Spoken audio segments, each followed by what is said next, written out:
taxonomic term today. Uh, some plants are annual, biennials or perennials. Uh, First, we will discuss what is annual. In annual, there is term growing seasons. So, what is season? It is very important. If we know about the season, only in that condition we can make clear about what is annual, what is biennial, and what is perennial. Okay, so seasons, these are the periodical change in the temperature, humidity, or sunshine of a place. So seasons, these are related with the periodicity. Okay, the plant completing its life cycle in one growing seasons means they required either winter or summer or rainy season for their growth, and in this short duration they complete their life cycle, and these are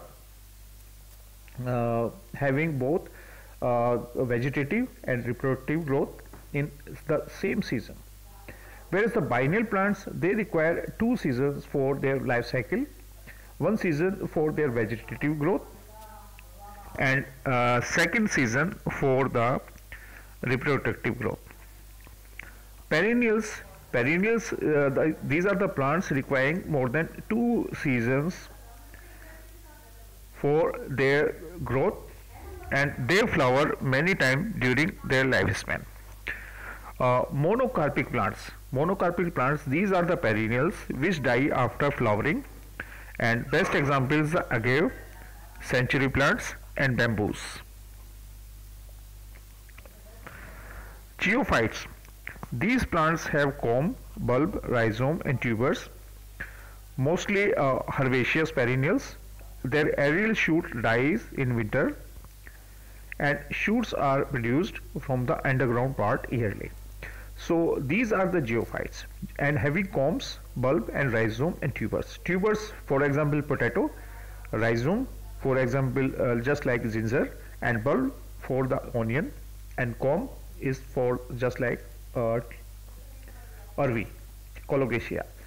Ephemerals, these are the annual plants surviving only 1 or 2 weeks, and for example Bohravia repens.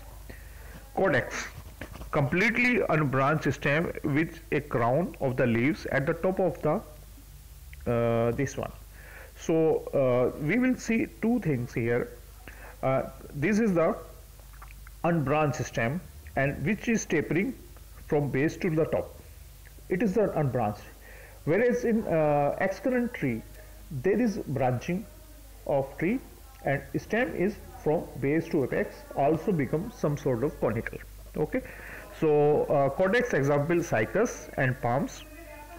This is the excurrent tree. The continuously growing main stem which gradually narrows and producing branches in acropetal succession. For example, as in Polyeldia. Codex.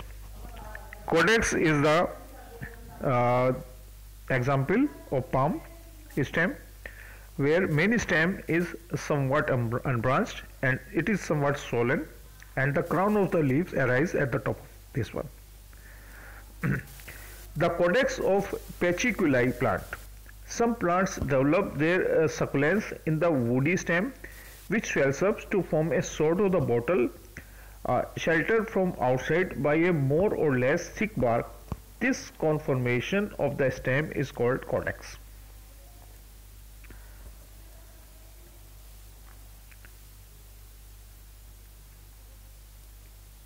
Okay, this is the swollen succulent, and that was the palm codex. This is the succulent codex. Deliquescent tree. Deliquescent tree, these are the trees, well furnished trees. Woody perennial trees have distinct trunk from which the branches arise. For example, mango and banyan tree. This is the branching pattern of tree like mango, and this is the banyan tree. Again, we will see prop roots coming out from the branches of this banyan tree. And Great Indian Banyan Tree is in Calcutta, Dispur Garden. Subfruits and tree. Subfruits plants, these are the intermediate between the woody and herbaceous plant, with the basal woody portion persisting year after year, whereas the upper portion dies every year. Okay.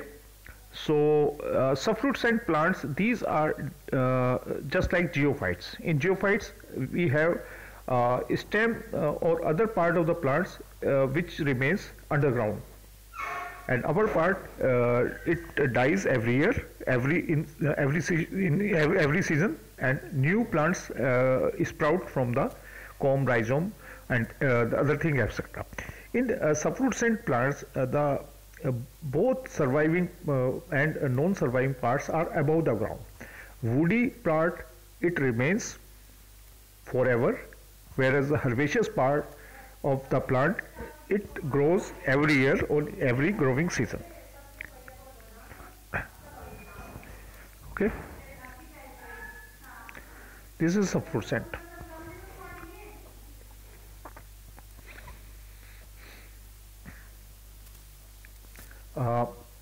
Again, the modification of some climbers like vines and lianas.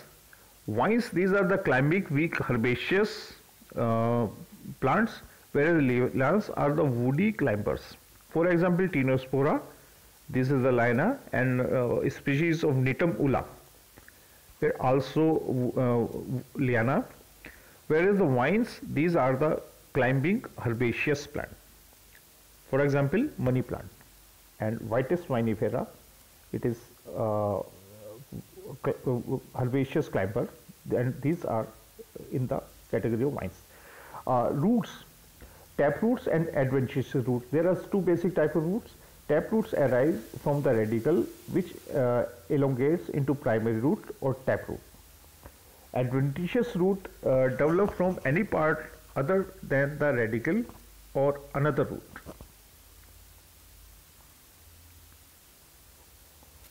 Assimilatory or green chlorophyll containing roots capable of photosynthesis, for example Tinospora, cordifolia, and many species of photostimulaceae, means Trepa, Singhada.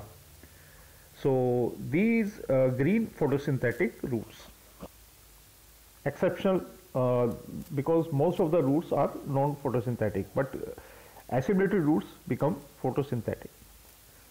Fibrous roots, these are the thread-like common in monocot like grasses, and these are mostly adventitious in nature. Buttress root, these are present in some marshy plants.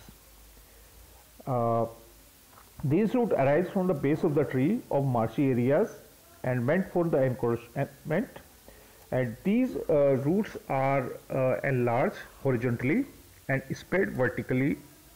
Okay, thickening is vertical and spreading is the horizontal, and arise from the main stem and support the plant for anchorage.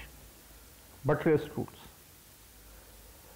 Some roots which are the diet of our kitchen: fusiform,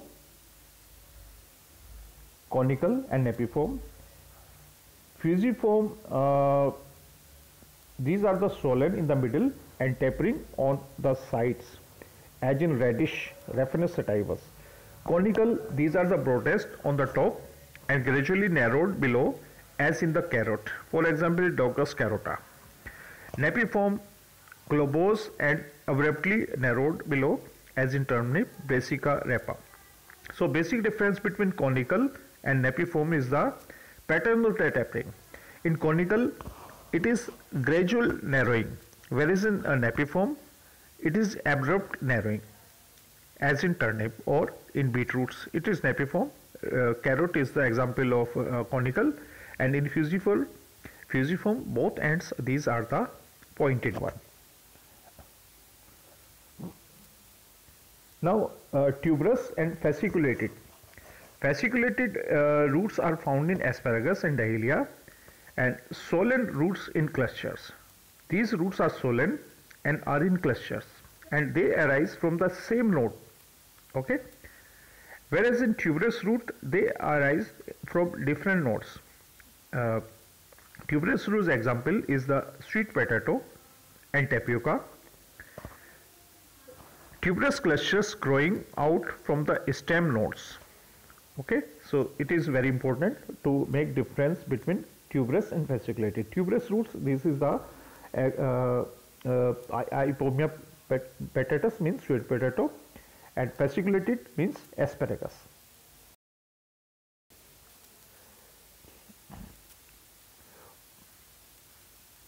Nodulose and moniliforms.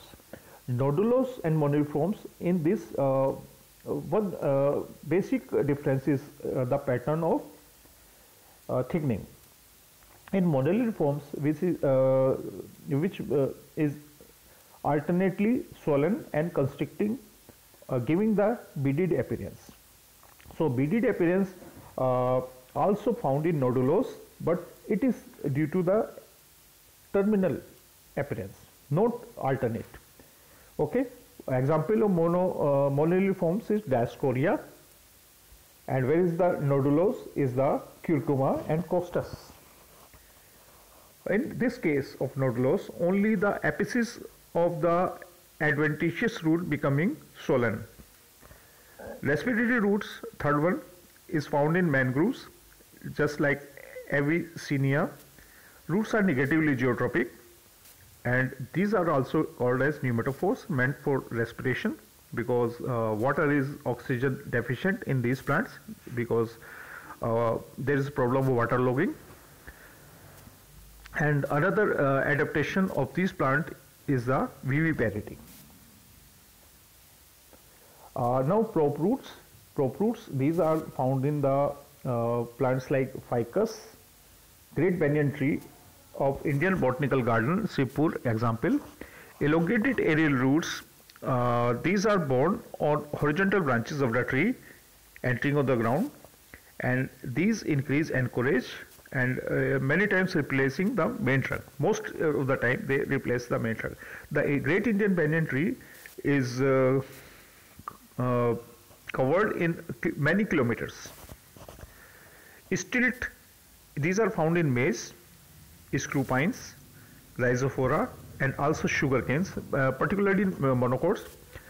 These are adventitious root arising from the lower nodes of the plant and penetrating the soil, and these help in anchorage. Okay, so basic difference between the prop and stilt is that from where the branches arising.